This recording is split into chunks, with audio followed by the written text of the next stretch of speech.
Deadly Game by Brian Shinomiya. Eric stared sleepily into the dingy mirror of the campsite bathroom as he brushed his teeth. When he got to the campgrounds, he had enough time to set up a camp and cook a small meal before the sun went down. Eric had been overworked for the past several months and was glad to have the campgrounds to himself for the next 2 days. There were 5 campsites in total, and the cold weather kept them all empty. Eric didn't mind the cold just as long as it wasn't below freezing.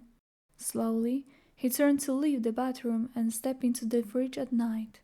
The yellowish-orange beam of his flashlight shone across the dark, quiet gap between the restroom and his campsite, illuminating his lime green and black tent. The sounds of gravel crunching and twigs snapping softly filled the night air as the lone camper left the concrete walkway surrounding the restroom. Another set of footsteps rounded the building and joined Eric's. He stopped. An icy chill washed over his body upon realizing these footsteps were not made by a four-legged creature. Slowly, he turned to confront the person as a sense of dread washed over him. The flashlight beam fell on the waist of a figure wearing a black duster coat, stained with a dirt and sap, stabs hanging from a thick belt. Slowly, Eric raised the flashlight and the coat hugged the person's tightly curved body, sending a sense of relief over him as he realized it was a woman. Suddenly he gasped and fumbled with the flashlight as it lit the woman's face, revealing a jack-o'-lantern's mask. The light fell back on her waist and Eric spotted something he missed moments before, a long knife resting on its sheath. He ran as fast as he could, branches smacking and scratching his face. The woman gave chase, easily keeping up with him. Eric felt a hand on his shoulder and was thrown back, feeling his feet leave the ground and his body crashing into a tree. Eric ran off to the hallway of what seems to be a hotel apartment. Dirty emerald wallpaper with a floral pattern covered the wall. 3 creamy cream-colored doors lined the wall on either side of the hall. He stepped up to one and turned the knob only to find it to be locked. He put his shoulder into the door only to bounce off. The other 5 were locked as well. Eric walked to the end of the hall and turned right. A trash can was nestled in the corner and a cheap potted plant sat hidden just around it. The bench sat against the wall at the end of the hallway, and its brown leather cassine split, revealing the yellow foam underneath. He turned around and walked back past the locked doors, finding himself in front of the trash can at the end of the hall. He looked to his right. Again, a cheap potted plant at the end of the hall, and a bench with its brown cassine split, revealing the yellow foam underneath. Eric walked back to the other end of the hallway and turned right. The hall continued several more feet, then turned left, and he followed it. The dirty wallpaper continued. 3 grimy cream doors lined either side of the hall, and at its end sat a trash can nestled in the corner. "What?" he asked. The doors were locked, and as he rounded the corner, it continued and turned left, only for him to be met with the same sight. Eric grunted in frustration and turned around as he walked back and saw something had changed. The trash can at the end of the hall was on the right now. Slowly, he walked to the end of the hall and turned left. It was the same side. He turned around and walked back, and the way he had come from ended in a dead end. He was forced to go back and stop dead in his tracks. Standing motionless in the center of the hall, there was a woman from the woods. She still wore her dirty black duster coat, the knife still hung on her right hip, the coat was torn revealing her left leg, above the missing fabric hanging from her belt, a gold chain and at its end a shield pendant, and a belt wrapped around her chest below her breasts. Resting on the capolet of her coat is a gold sword pendant with a red heart-shaped gem. Eric realized that under her hood it wasn't a jack-o'-lantern flashing him an eerie smile. It was her head. He looked back to the knife. Next to it on her side hung a small glass bubble, like a potion bottle. Eric swallowed as the two looked at each other and started walking towards her as slowly as he could. She, on the other hand, remained motionless even after he passed her and ran down the hall rounding the corner.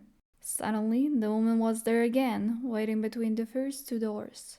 I've been waiting for several millennia for a lover.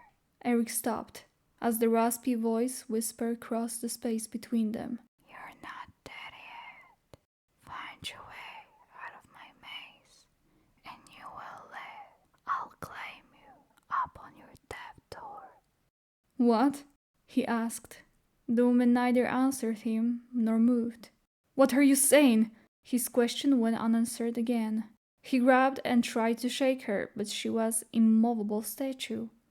Her coat was crusted with dirt, sap and threadbare in spots. He could tell there was a soft flesh body underneath. Eric left, seeing the person, or a creature, wasn't going to speak or move. As Eric walked between the 6 cream doors, the middle door on his left opened. He looked inside and saw a spinning cube floating on the other side of the room. Not sure of what to do, he continued walking down the hall, rounding the corner. The 6 doors were there. The middle one on the left was opened. Eric approached it, a spinning cube floating at the other side of the room.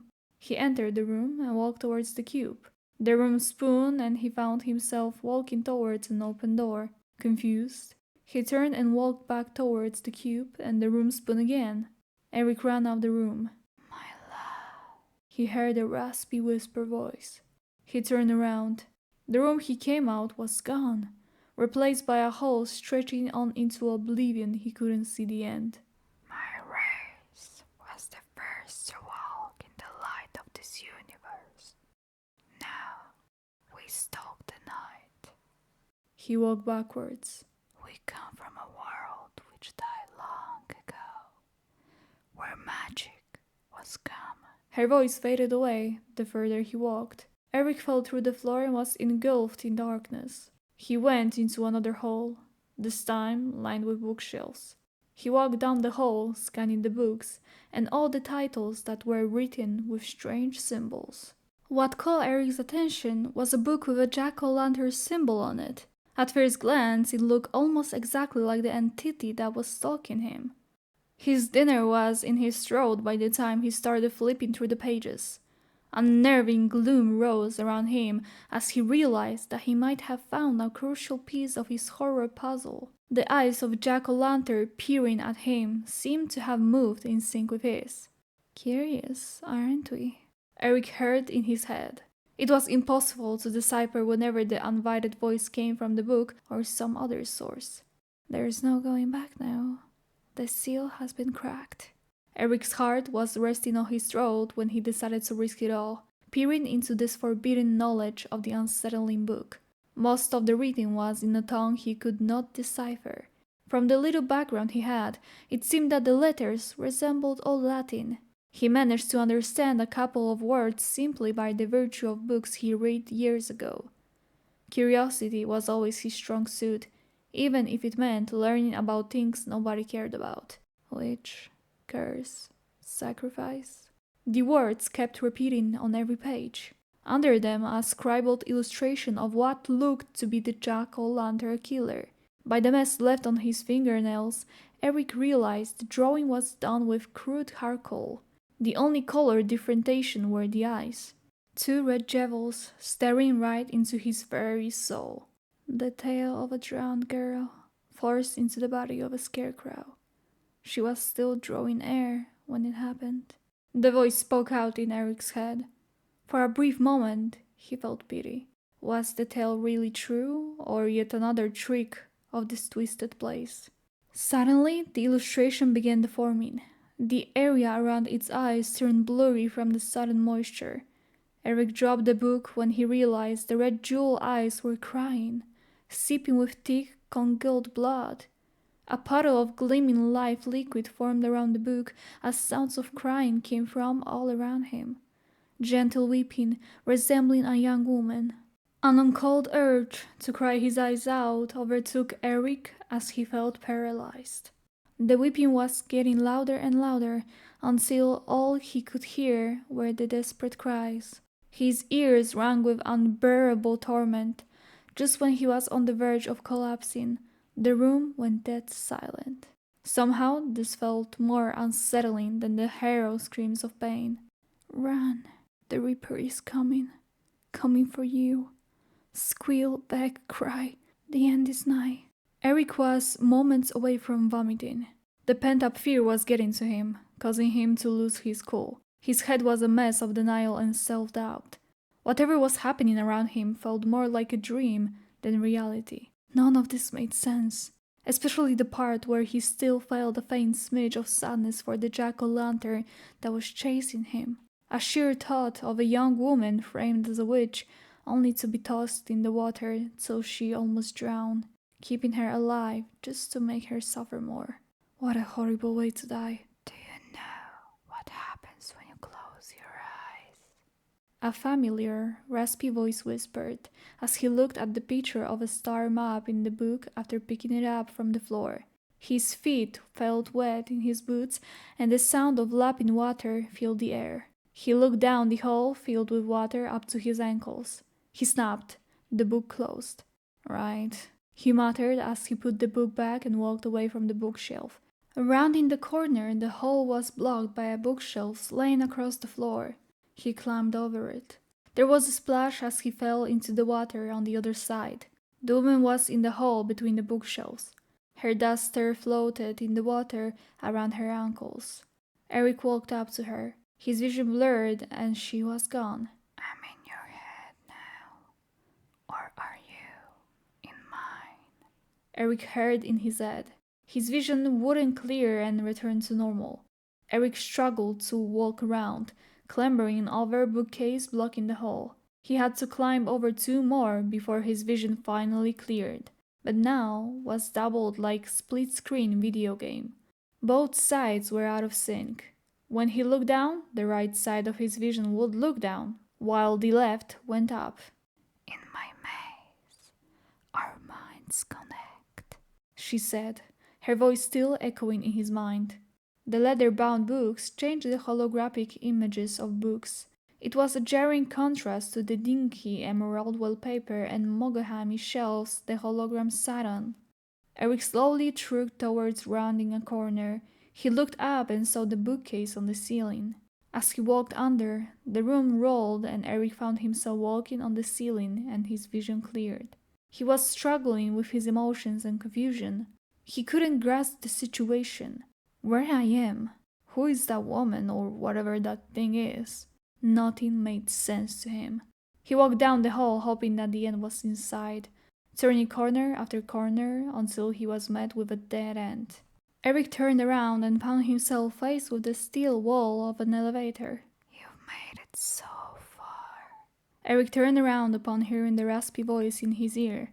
The doors of the elevator opened, revealing a vast open room, pillars covered with the same emerald wallpaper, scattered around and reaching up into a inky blackness above. He walked through the room looking for a way out. He spotted the mistress of his suffering standing next to a pillar. Our minds have already connected, and with each step forward, our hearts grew closer, she said as he approached her. There was an opening in the wall to the woman's left. Eric rushed to it. The ceiling closed in on him from the darkness above as he walked. Ornate brass lamps began to line the wall, accompanied by the occasional painting of rolling farmlands. The wall on Eric's right came to an end.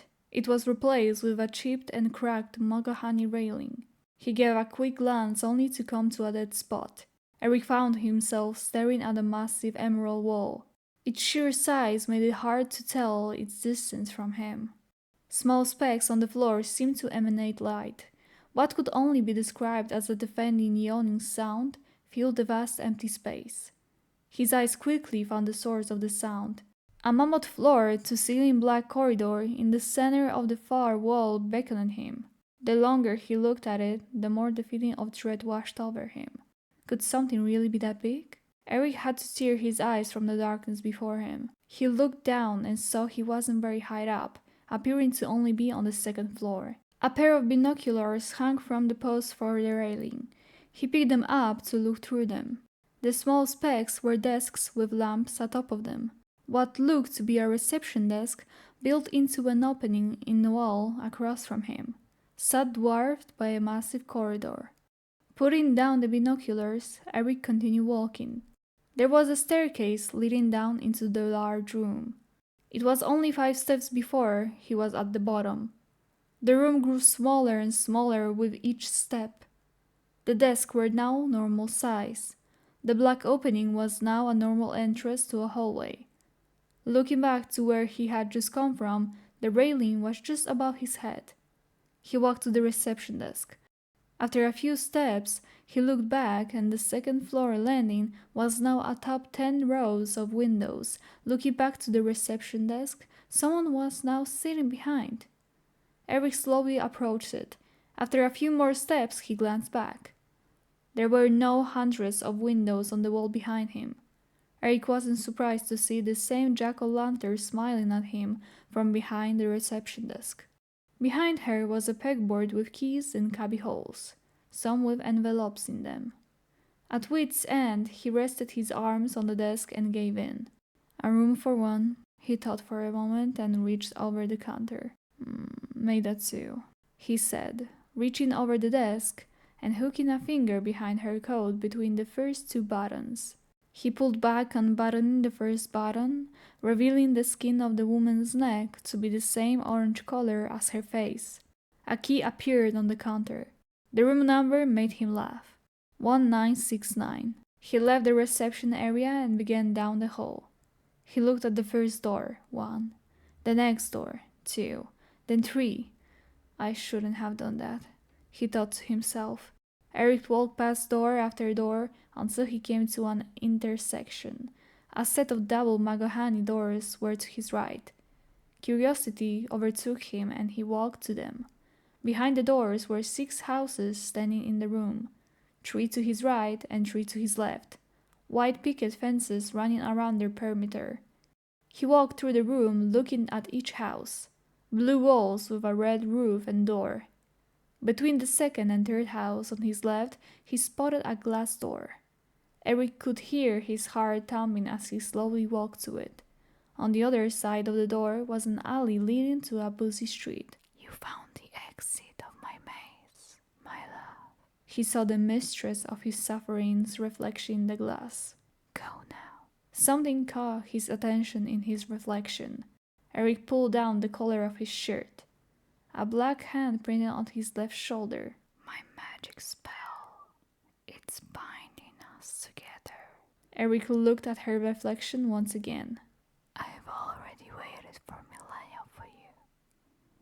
I can wait until you die to claim you as mine. There was a click as he pushed the door open.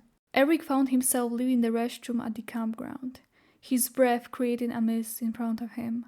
He looked back only to see the old tan and blue tiles of the bathroom, 3 sinks, stalls, and urinals. He walked back to the mirror and opened his jacket and pulled down his shirt collar.